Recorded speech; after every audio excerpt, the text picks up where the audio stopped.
Hello my dear friends, आज हम पढ़ने वाले हैं मोनो हाइब्रिड क्रॉस के बारे में। तो मोनो हाइब्रिड क्रॉस क्या होता है, यानी कि एक लक्षण को ध्यान में रखते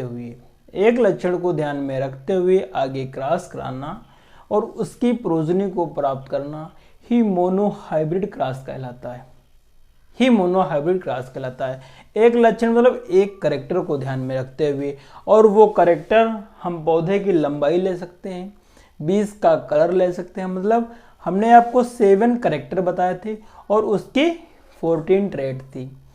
तो उनमें से कोई एक लक्षण ले लें, कोई एक लक्षण या एक करेक्टर को ध्यान में रखते हुए जब हम प्लांट्स के बीच क्रॉस कराते हैं तो उसे मोनो हाइब्रिड क्रॉस कहते हैं।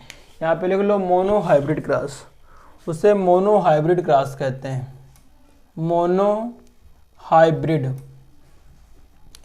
उसे मोनो हाइब्रिड क्रॉस कहते हैं।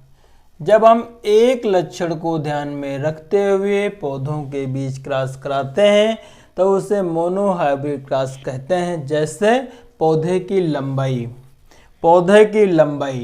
तो पौधे कैसे हमने बताए थे, 2 प्रकार के होते हैं। एक होते हैं प्योर टॉल शुद्ध लंबे। प्योर टॉल का जीनोटाइप क्या होता है, कैपिटल टी। और दूसरे हमने बताए थे प्योर डॉर्फ शुद्ध बौने। इसका क्या जीनोटाइप था, स्मॉल टी। अब इन दोनों के बीच में कराएंगे हम क्रॉस पॉलिनेशन। इनके बना लेते हैं गैमीट। तो इसका एक गैमीट बनेगा कैपिटल टी, दूसरा गैमीट बनेगा कैपिटल टी। ठीक, इधर प्योर डॉर्फ में एक बनेगा स्मॉल टी, दूसरा बनेगा स्मॉल टी। ठीक, ये समझ पा रहे हो। तो ये इनके गैमीट बनेंगे। अब हमने क्या बताया था, जब गैमीट बन जाएंगे तो इन गैमीट्स की कराएंगे शादी।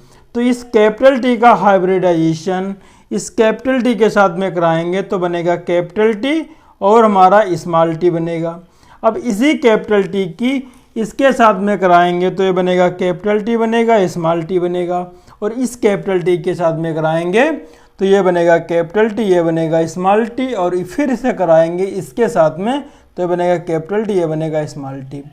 अब F1 generation, first filial generation में जो भी पौधे प्राप्त होते हैं वो सारे के सारे पौधे लंबे हैं।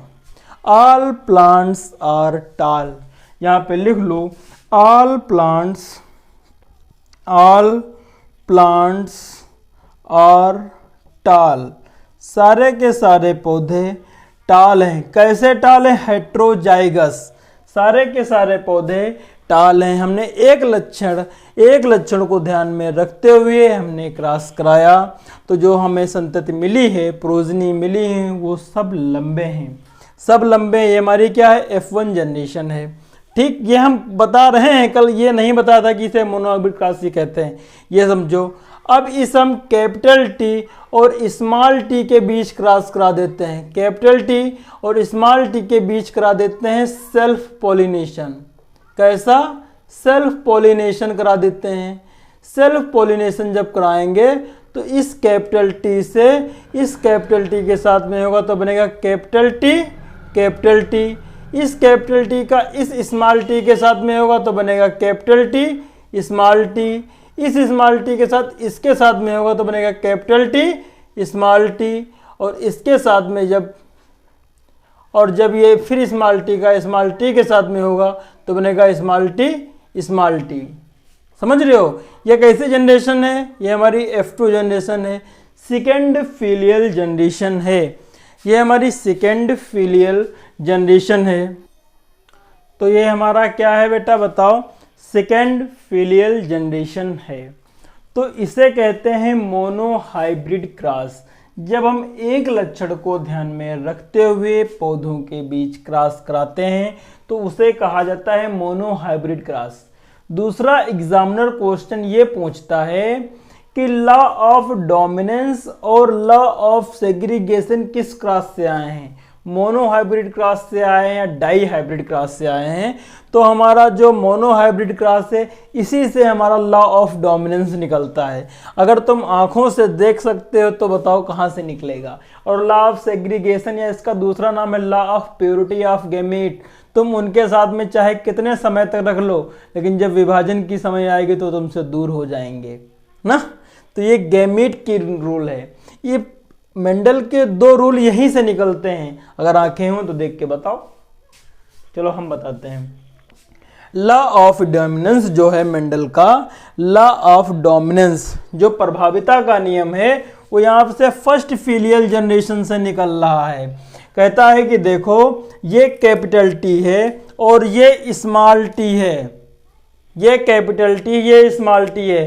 कैपिटल टी का काम है लंबा करना और स्मॉल टी का काम है बौना बनाना, लेकिन फिर भी पौधा कोई बौना नहीं बन रहा है। क्यों नहीं बन रहा है? क्यों? आप तुम मेरे हाथों को समझ सकते हो। तो इसको मान लो कैपिटल टी और इसको मान लो स्मॉल टी। समझ रहे हो? इसको मान लो कैपिटल टी, इसको मान लो स्मॉल टी। कैपिटल टी का काम है पौधा लंबा करना, स्मॉल टी का काम है पौधा बौना रखना। लेकिन फिर भी बताओ, ये जो कैपिटल टी वाला है ये स्मॉल टी को सप्रेस करता है। कहता नहीं, हम तुमको उठने नहीं देंगे, नहीं देंगे, नहीं देंगे, नहीं देंगे। स्मॉल टी बिल्कुल नहीं उठ पाता है। इसीलिए कहते हैं जो स्मॉल टी है वो हमारा रेसेसिव है। रेसेसिव छिप गया और कैपिटल टी ने अपना झंडा गाड़ दिया, कहा देखो हम यहाँ पे बड़े हैं। जब कोई राजा या जब कोई प्रधानमंत्री या मतलब कोई मान लो कोई एक हमारे घर में मान लो मेहमान आते हैं, तो हम मेहमान को अपनी अच्छी चीज़ें दिखाते हैं और बुरी चीज़ों पे हम पर्दा डाल देते हैं। कहते हैं ये हमारे घर का अच्छा कमरा नहीं, इसमें मेहमान को अंदर नहीं जाने देंगे। तो ऐसे ठीक यहाँ पे होता है। जो कैपिटल टी है या जो लंबे करने का जीन है वो बोने वाले जीन को कंप्लीटली दबा देता है, कंप्लीटली दबा देता है। तो यहाँ से हमारा लॉ ऑफ डोमिनेंस निकलता है, लॉ ऑफ डोमिनेंस निकलता है। समझ पा रहे हो? सर क्या सब केसों में ये सही है? सब केसों में सही है तो आंसर आता है नहीं। लेकिन नहीं सही है वो मेंडल ने बताया ही नहीं। मेंडल ने बताया कि लॉ ऑफ डोमिनेंस, लेकिन उन्होंने इनकम्प्लीट डोमिनेंस की बात नहीं की। तो इनकम्प्लीट डोमिनेंस को हम अगले वाले वीडियो में बताएंगे आपको। अब दूसरा नियम यहां से हमारा आता है। कहाँ से आता है? Law of purity of gamete या लॉ ऑफ सेग्रीगेशन।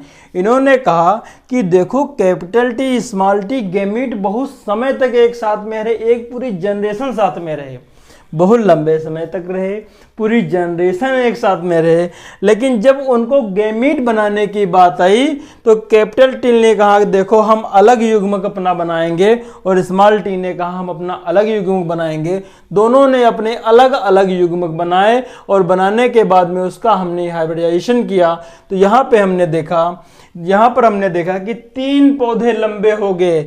यहाँ पे कैपिटल टी हो गया, लेकिन यहाँ पे जो वाला कैपिटल टी है ये स्मॉल टी को दबा रहा है, यहाँ पर भी दबा। लेकिन यहाँ पे जब दोनों कैपिटल स्मॉल टी बन गए तो एक पौधा हमारा बौना हो गया। इससे ये कहा जाता है कि 2 जीन आपस में या 2 जीन आपस में कितने ही समय तक क्यों ना रहें, लेकिन जब गैमीट फॉर्मेशन की बात आती है तो वो दोनों अलग अलग हो जाते हैं। और इसी को कहा जाता है, बताओ, law of purity of gamete या law of segregation of gamete. यानी गैमेटों का सेग्रीगेशन होता है, विभाजन होता है। तुम समझ पा रहे हो?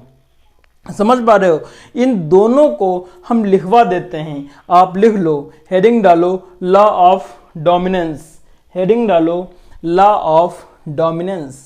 इसमें लिखो एक जीन शुद्ध लंबा कैपिटल टी, दूसरा जीन शुद्ध बौना स्मॉल टी को कंप्लीटली प्रभावित कर देता है या कंप्लीटली दबा देता है, सप्रेस कर देता है। और यहाँ इस कैपिटल टी अपने आप को ऊपर उभार लेता है और अपने को ही दिखाता है। इसे प्रभाविता का नियम कहते हैं या लॉ ऑफ डोमिनेंस कहते हैं। समझ पा रहे हो? या लॉ ऑफ डोमिनेंस कहते हैं। समझ पा रहे हो? और दूसरे हेडिंग डालो द लॉ ऑफ सेग्रीगेशन। तो सेग्रीगेशन का नियम क्या है? वो कहता है कि 2 जीन एक लंबे समय तक, 2 जीन एक लंबे समय तक साथ में रहते हैं। एक लंबे समय तक साथ में रहते हैं कैपिटल टी स्मॉल टी, लेकिन जब गैमीट फॉर्मेशन की बात आती है तो दोनों गैमीट अलग अलग हो जाते हैं। इसी को लॉ ऑफ सेग्रीगेशन कहते हैं या law of purity of gamete कहते हैं या युग्मकों का पृथक्करण का नियम कहते हैं या युग्मकों का पृथक्करण का नियम कहते हैं। That is all about this. अब बात आती है सर, अगर इस नियम का हम कुछ जीनोटाइप या कुछ फिनोटाइप लिखना चाहें तो कैसे लिखेंगे? हमने आपको बताया था कि जीनोटाइप का मतलब ये है जब हम उसके जीन को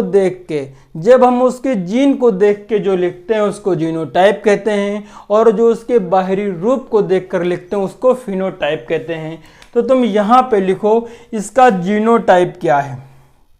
जीनोटाइप क्या है बताओ? जीन को देखकर। तो यहाँ पे बताओ कैपिटल टी शुद्ध लंबे पौधे कितने हैं? एक हैं। संकर लंबे पौधे कितने यहाँ पे हैं? तो एक ये 2 हैं। फिर बात आती है बौने पौधे कितने हैं? तो यहाँ पे 1 है। तो मोनोहाइब्रिड क्रॉस का हमारा जीनोटाइप 1:2:1 होता है। फिर से समझो, मोनोहाइब्रिड क्रॉस का जीनोटाइप कैपिटल टी कितना है? 1, small T capital T small T संकर कितने हैं? 2, तो यहाँ पे हमने 2 लिख लिया। और शुद्ध बौना कितना है? तो 1 लिख लिया। शुद्ध बौना मतलब प्योर डॉर्फ। अब इसका फिनोटाइप हम कैसे लिखेंगे? फिनोटाइप का मतलब होता है दृश्य प्रारूप, जो हम बाहर से देख के बताते हैं। अच्छा बताओ, जब हम बाहर से देख के बताते हैं तो क्या बता सकते हैं इसमें कितने लंबे पौधे हैं? सर बिल्कुल बता सकते हैं। यहाँ पे हमारे 3 लंबे पौधे हैं। वो क्या हुआ, एक संकर लंबा है तो दो संकर लंबे और एक शुद्ध लंबा, उससे मतलब नहीं है। तो यहाँ पे कितने लंबे पौधे हैं बताओ, जल्दी से बताओ। तो यहाँ पे हमारे जो टोटल लंबे पौधे हैं वो हमारे 3 हैं, और बौने पौधे कितने हैं? वो हमारा 1 है। तो इसका फिनोटाइप जो रेशियो है वो 3:1 है। तुमसे ये पूछ ले कि मोनोहाइब्रिड क्रॉस का जीनोटाइपिक रेशियो क्या है? तो तुम ऐसे बताना, सर एक शुद्ध लंबा है तो 1, फिर 2 संकर लंबे हैं तो अनुपात 2, फिर एक हमारा शुद्ध बौना है तो अनुपात 1। सर अगर इसका फिनोटाइप रेशियो क्या है? सर फिनोटाइप मतलब देख के बताना। तो सर वहाँ पे लंबे तो 3 थे, तो 3 अनुपात या रेशियो, सर बौना तो वहाँ पे 1 दिखा था, तो वहाँ पे 1 3:1। ऐसे समझो, जो हमारा मोनोहाइब्रिड क्रॉस है तो एक लक्षण को ध्यान में रखते हुए जब हम पौधों के बीच में क्रॉस कराते हैं तो उसे मोनोहाइब्रिड क्रॉस कहा जाता है। जैसे यहाँ पर हम पौधे का एक लक्षण, पौधे की लंबाई ले रहे हैं, जहाँ पे कैपिटल टी शुद्ध लंबा, स्मॉल टी शुद्ध बौना है। जब दोनों के बीच में हम क्रॉस पोलिनेशन कराते हैं तो F1 जनरेशन में संकर लंबे या हेट्रोजाइगस टाल प्लांट प्राप्त होते हैं। लेकिन जब हम उन्हीं पौधों में से लेकर F2 जनरेशन के लिए सेल्फ पोलिनेशन कराते हैं तो वहाँ पे 3 पौधे लंबे और 1 पौधा बौना प्राप्त होता है। 3 पौधे लंबे या 3 पौधे टाल, 1 पौधा डार्फ प्राप्त होता है। ये हमारा मोनोहाइब्रिड क्रॉस है। आप पढ़ते रहिएगा, आगे बढ़ते रहिएगा। Wish you very all the best.